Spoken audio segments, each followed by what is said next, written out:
In 1951, in Levittown, New York, a single income could still buy what America called a normal life. A modest house, a car in the driveway, children in a safe neighborhood, a retirement that did not depend on guessing correctly about financial markets.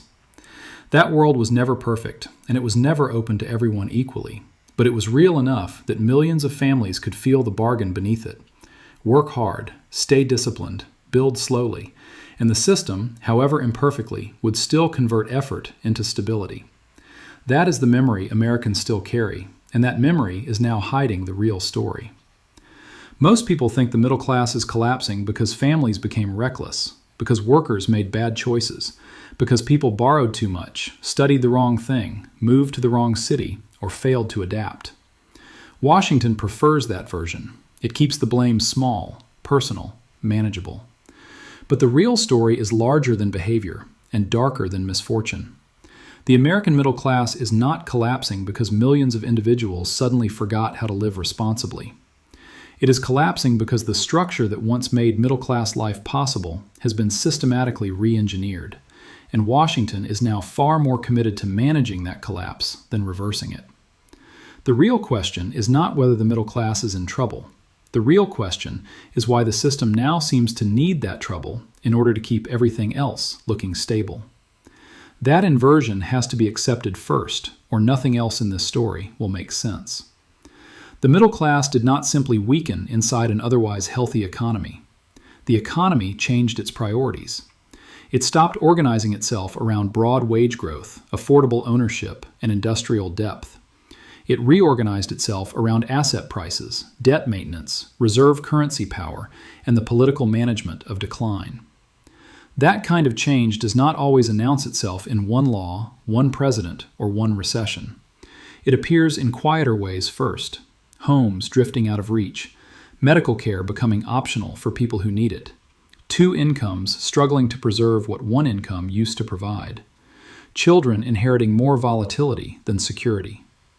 The institutions still exist, the slogans still exist, the elections still happen, the flag is still everywhere. But the bargain underneath ordinary life has been thinning for decades, and now the pace is accelerating. The numbers are not subtle anymore.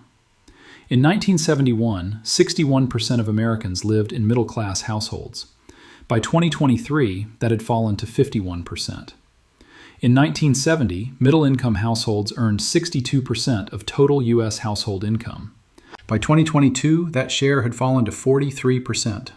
Over the same period, the upper-income share rose from 29% to 48%. Those figures describe more than inequality. They describe a transfer of economic function. The middle class used to be the stabilizing center of the system. Now it increasingly acts as the shock absorber for a system designed to protect values above it. So the question is not simply why the middle class has less. The deeper question is what the system now expects the middle class to absorb so that the rest of the structure can keep pretending to be normal. To answer that, the story has to move away from symptoms and into mechanism, because middle class collapse did not begin with one bad policy. It did not begin with one party. It did not begin with one market crash. It began when the American economy stopped treating broad prosperity as the main output it was supposed to produce. For roughly 3 decades after World War II, the United States enjoyed an unusual and probably unrepeatable combination of advantages: industrial dominance, limited foreign competition, strong labor leverage, cheap energy, expanding suburbia, rising household formation, public policy that still treated housing, education, and family formation as components of national strength. None of that made the system fair, but it did make it legible. Workers could still see how effort translated into a house, how a job translated into a pension, how savings translated into a future.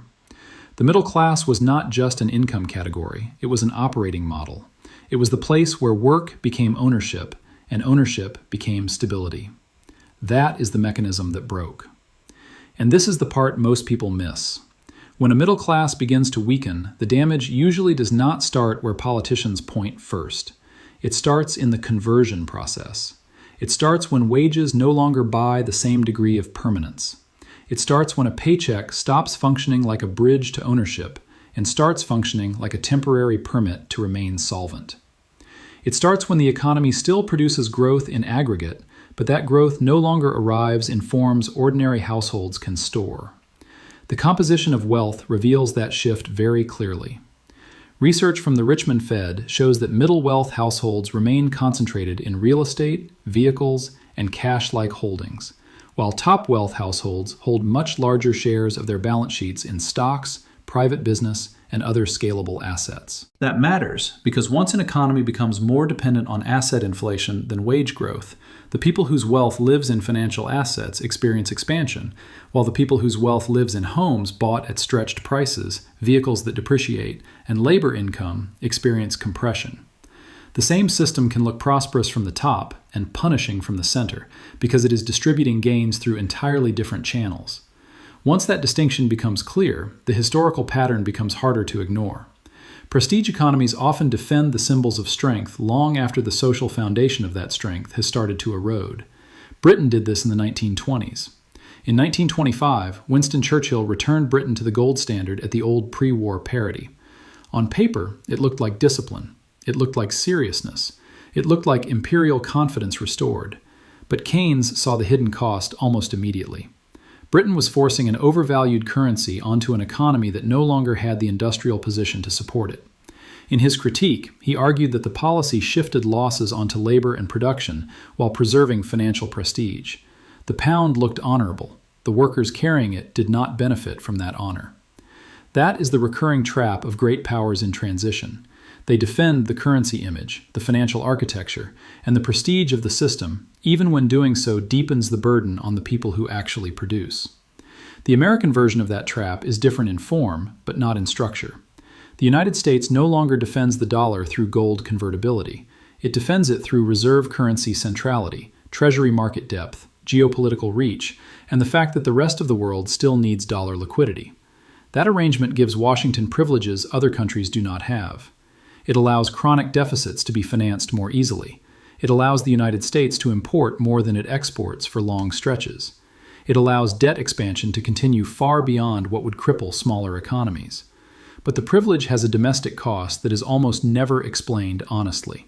The reserve currency issuer must supply safe assets and dollar claims to the world, and over time that tends to mean persistent external imbalances, financial sector expansion, and a domestic economy increasingly pulled toward the needs of global capital rather than domestic wage earners.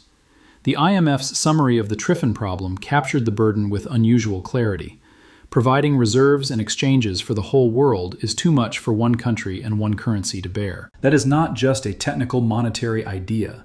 It is a description of why the American economy can look strong in the language of finance, while ordinary households experience it as weaker in the language of life. That would already be serious enough, but what happened next exposed the real flaw. The American state responded to this contradiction the way advanced powers usually do, not by openly admitting the trade-off, but by shifting the burden into forms that were politically survivable. In the early post-war era, the middle class could still believe the system was built for it because wages, productivity, and ownership had not yet fully detached from one another. But once finance became a larger share of how America generated power, and once the dollar's international role became harder to separate from domestic policy, the priorities changed.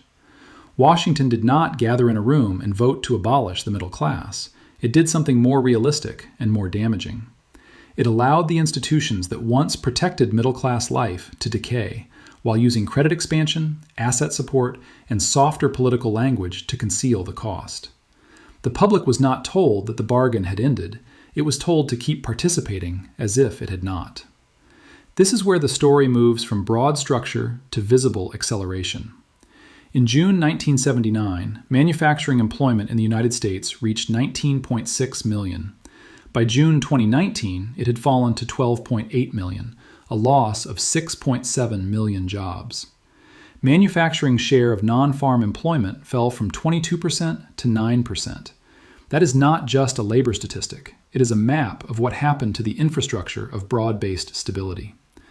Manufacturing mattered not because every factory job was pleasant, and not because every factory town was prosperous. It mattered because it gave the middle of the country a route into ownership without requiring elite credentials, inherited capital, or dependence on asset appreciation. When that system thinned out, America lost more than payrolls. It lost one of the main channels through which non-elite households could build durable balance sheets. And this is where the story turns again. America did not simply move from factories into a higher value future where everyone transitioned smoothly into better work. It moved into a more financialized structure where asset ownership, not wage bargaining, became the main engine of wealth accumulation. The people who already owned scalable assets adapted upward.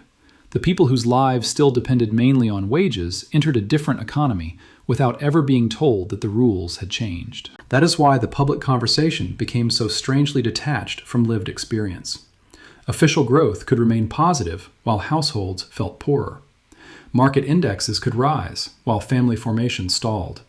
House prices could soar while home ownership became less attainable. The economy could look like it was succeeding because the parts that matter most to financial valuation were succeeding. But for households trying to convert work into permanence, the machine was already failing. The 1980s made that contradiction impossible to ignore, even if most Americans were never taught the mechanism. Between 1980 and 1985, the broad dollar rose from 93 to 144, an appreciation of roughly 44%.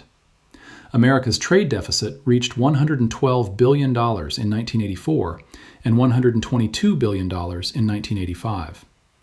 Washington eventually helped organize the Plaza Accord in September 1985 because the imbalance had become too visible to deny. But here is what mattered. A very strong reserve currency is usually celebrated as a sign of national vitality, while the domestic costs are pushed into sectors with less political power. Exporters, tradable industry, wage earners, regions dependent on production. A strong dollar can reinforce Wall Street's dominance, strengthen foreign demand for U.S. assets, and preserve the symbolic authority of the currency. At the same time, it can intensify the hollowing out of the sectors that once anchored middle-class life. Britain learned this in a gold standard age. America relearned it in a dollar age. Once you see that pattern, Washington's behavior becomes less confusing. The federal government is not simply incompetent, and it is not simply unaware. It is trapped by a hierarchy of incentives. It needs the dollar to remain globally central. It needs treasury markets to remain unquestioned. It needs asset prices high enough to preserve household balance sheets, pension promises, bank stability, and political calm. It needs growth without the kind of industrial restructuring that would require near-term pain and long-term discipline. It needs inflation low enough to maintain legitimacy, but not so low that debt becomes harder to service or asset values reset downward too violently. In other words, it needs a population that can absorb higher costs, more volatility, and less security without concluding that the model itself has changed. That is what the modern middle class increasingly does. It absorbs the adjustment invisibly so that the system can avoid telling the truth about how fragile it has become. Now the mechanism reveals itself in the most intimate area of middle-class life, housing. For most of the 20th century, housing was not merely shelter. It was the main bridge between wages and wealth for ordinary families. It was the asset that let households store the fruits of work in a tangible form. But housing only plays that stabilizing role when it remains broadly accessible, before it becomes a speculation object. Once homes become scarce financial instruments, the same asset that once stabilized society starts sorting society. The Federal Reserve's 2024 housing data showed the divide clearly. Among adults earning under $50,000, only 35% owned their home. Among adults earning $100,000 or more, 85% did. Median monthly rent was $1,200, up sharply from 2022, and 21% of renters were behind on rent. That is not just a cost of living problem, it is a class reproduction problem. When the shelter asset becomes too expensive for the people supposed to build security through it, the middle class stops reproducing itself. And this is the part most people miss. Housing inflation is not simply an unfortunate side effect of success, migration, or consumer preference. It is a structural expression of a political economy that has become dependent on elevated asset values.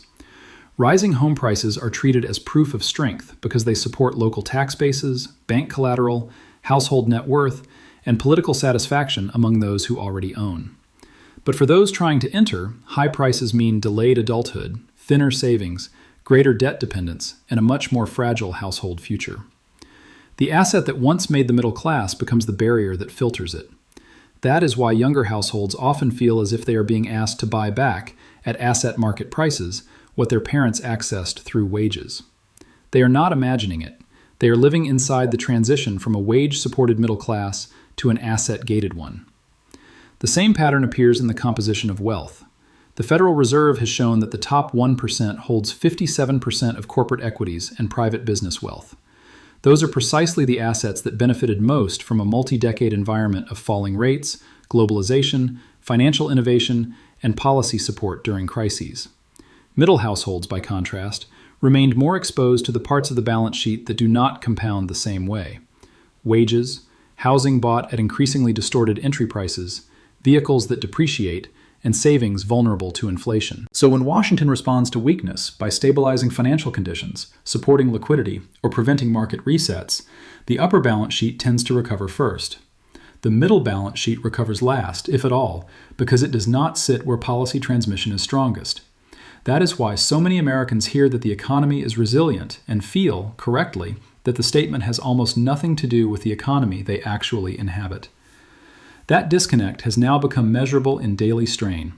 In 2024, the Federal Reserve found that 17% of adults did not pay all their bills in full in the month before the survey. 19% said spending exceeded income. 11% struggled to pay bills because income varied. 7% experienced food insufficiency. 28% went without some form of medical care because they could not afford it. Those are not the numbers of a society where distress is isolated to the margins.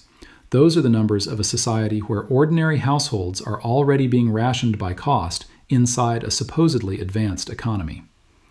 And if that still sounds too abstract, consider what it means psychologically. A middle class does not disappear only when people become poor in a technical sense.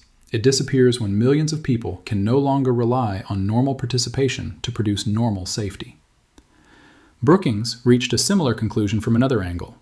In 2023, it found that roughly 1/3 of U.S. middle-class households could not afford basic necessities across metropolitan America. Not luxuries, not status goods, basic necessities. That should change how this story is framed. The American middle class is not mainly being asked to sacrifice aspiration. It is being asked to sacrifice margin. Margin is what turns a household from anxious to stable.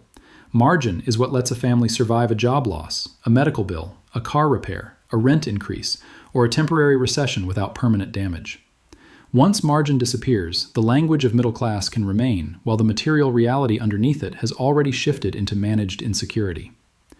That is why so many people feel as if they are still technically inside the middle class, while living one disruption away from falling out of it. This is where Washington's pretense becomes impossible to ignore. Political leaders still invoke the middle class as if it remains the unquestioned center of national life. They campaign in its name.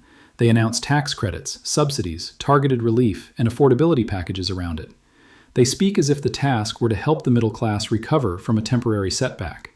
But that framing conceals the real scale of the change. Temporary relief can help households survive. It does not recreate a wage-to-ownership system once the economy is organized around something else. Student debt relief, tax rebates, rate cuts, stimulus checks, industrial policy headlines, first-time buyer programs, health subsidies, all of these can matter at the margin. But none of them, by themselves, reverse the deeper shift from a production-centered society to an asset-centered one. And because reversing that shift would require confronting asset inflation, fiscal dependency, trade structure, housing scarcity, and the political dominance of finance, Washington does what declining hegemonic systems usually do. It manages symptoms while protecting the hierarchy that produces them. That would already be enough to call this a middle-class crisis, but the fiscal layer makes it harder to dismiss as temporary. The Congressional Budget Office projects debt held by the public reaching 120% of GDP by 2036 in its long-term outlook, with net interest costs rising from 3.2% of GDP in 2025 to 5.4% by 2055. That means a larger share of national output is set to be consumed, not because it is building future capacity, but because it is financing past obligations. That distinction matters. Debt used to fund productive expansion can enlarge the base from which obligations are paid. Debt used to carry old promises into the future narrows the state's room to maneuver. It makes policymakers more dependent on low real rates, inflation tolerance, financial repression, and continued asset support. And every one of those strategies lands differently on a middle class than it does on an asset-rich elite. Here is the deeper problem. Once a state becomes structurally dependent on financing old promises without fully reforming them, honesty becomes politically dangerous. A serious rebalancing would imply lower asset prices somewhere, more explicit losses somewhere, more disciplined fiscal choices somewhere, more housing supply where incumbents resist it, and more industrial rebuilding than short election cycles easily tolerate. That is why inflation is such a tempting instrument for overstretched systems. Not runaway inflation necessarily, not cinematic hyperinflation, just enough erosion to shift burdens quietly, just enough nominal growth to make the debt load more manageable relative to output, just enough price pressure that the state can keep formal promises while reducing their real value. For households living mainly on wages and cash savings, that kind of management is devastating. For a political system trying to postpone an open reckoning, it is often preferable to the alternatives. That is why the phrase middle-class collapse has to be understood correctly. It does not mean that all middle-income Americans suddenly become destitute. It means the economic zone once defined by work-based security narrows, fragments, and becomes harder to enter or maintain. It means more households must rely on debt, family wealth, timing, dual incomes, geographic luck, or asset market participation just to preserve what used to be considered normal. It means security becomes more conditional, more inherited, more leveraged, and more dependent on policy backstops that defend prices more reliably than they lower costs. It means the old middle class stops functioning as a mass institution and survives instead as a scattered distribution of legacy owners, temporary winners, anxious strivers, and households one crisis away from downward mobility. And if this sounds too pessimistic, remember something important. Decline in advanced societies often feels least dramatic while it is most politically dangerous. When expectations are still shaped by a more stable past, slow deterioration can create a deeper form of instability than outright collapse. Families delay children. Workers move farther from opportunity. Trust in institutions becomes more conditional. Politics grows angrier because the language of national success no longer matches the texture of private life. People feel gaslit by statistics because aggregate indicators keep telling them they live in a healthy system, while their own financial experience keeps contradicting it. That is not just frustration. It is the emotional signature of a society where the median citizen is being asked to carry structural burdens without being allowed to name them honestly. The historical pattern becomes clearer when you step back from America alone. Great powers in monetary transition rarely announce to their populations that the social contract is being repriced. They preserve symbols, extend credit, defend credibility, and shift adjustment into daily life. Britain did it as sterling weakened under the weight of imperial commitments and industrial strain. The United States does it through a different architecture, but the social experience rhymes. A currency can remain globally central while the domestic population paying for that centrality experiences slower advancement, thinner ownership, and greater volatility. A government can keep the formal machine running while the informal guarantee that work leads to security erodes. And because America still occupies such a central place in the global system, it can do this longer than most countries. That makes the danger less visible, not less real. This is why the title is not really asking whether Washington knows. It does. The harder question is what Washington can admit without threatening the structure it is trying to preserve. An honest diagnosis would require saying that the housing market is not merely expensive, but socially destabilizing. That asset inflation has become a substitute for wage progress. That reserve currency privilege brings domestic costs. That debt service is crowding out room for a more generous future. That the middle class is no longer the unquestioned beneficiary of national policy. That is not impossible to say. It is just dangerous to say while governing a system dependent on confidence. So the preferred language remains softer: resilience, transition, rebalancing, affordability challenge, headwinds, frictions. Those words are not entirely false. They are simply much smaller than the process they are being used to describe. And this is the part most people miss. Middle class collapse is accelerating, not only because the old supports are weaker, but because the buffers against that weakness are weaker too. In the 20th century, a household under strain might still have entered homeownership cheaply enough to recover later, or relied on a more generous labor market, or expected a pension, or lived in an environment where college, healthcare, childcare, and shelter were not all inflating at once.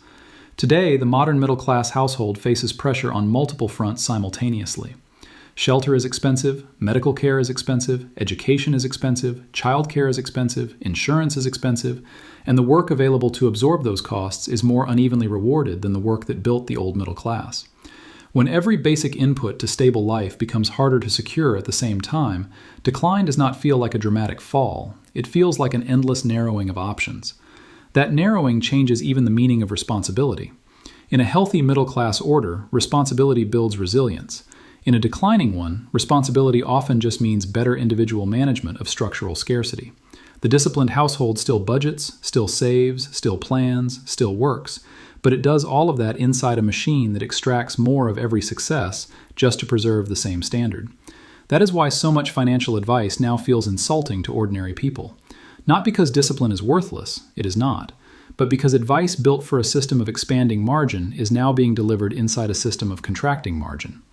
When the structure is changing against you, character still matters, but character alone cannot restore a bargain the political economy no longer prioritizes. Now the looming implication comes into focus.